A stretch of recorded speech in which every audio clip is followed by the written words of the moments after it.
Sizə Zabratda yaşayışlı, ucuz, 2 otaqlı evlə gəlmişəm.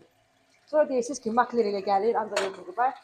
Evin xüsus qablarını da yuyuruq. Həm də göstərir ki, evin kommunal sistemləri qaydasında da isti su ilə qablarını yuyuruq. Ev yerləşir Zabrat bir qəsəbəsi. 118 nömrəli marşrut xəttinin tam yaxınlığı. Qiyməti neçə? 38.000 manata. WhatsApp-ın yarısından çoxu ucuz ev istəyən müştərilərdir. Deyirəm əzizlərim, mən təkəm, siz çoxsuz. Yəni hər birinizi yadda saxlaya bilmirəm. Nömrə ilə əlaqə saxlayın. Sizə ətraflı evin məlumatını verək. Ev 2 otaqdan ibarətdir. 41 kvadrat metrdir. İçəridə bir yataq otağıdır. Onu ətraflı göstər. 41 kvadratdan hətta artıqdır. Sanitar qovşağı, sanuzeli.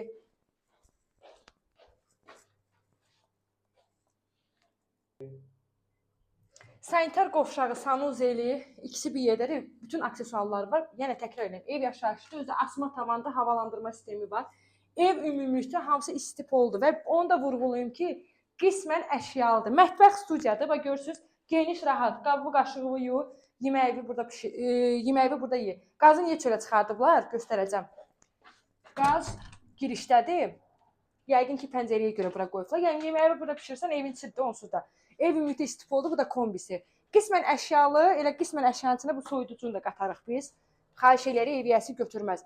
Müəyyən evdə əşyalar qalacaq. Düz elə çox əşya yoxdur, amma yəni əşyalar qalacaq. Təbii ki, 38 minə gələn müştəridə biz bilirik ki, imkanı yoxdur. Çalışdığımız qədər də ona köməklik eləyərik. Bütün kommunal sistemləri var. Qazı, suyu, işığı hamısında sayğacı qoyulub. Ev ümumi isti poldur. Biz hal-hazırda isti evdə çəkirik. Qiymət 38.000 manatdır. Real müştərisinə ev yiyəsi tərəfindən indirim mütləq şəkildə olacaq. Videonu sona qədər izlədiyiniz üçün təşəkkür edirəm.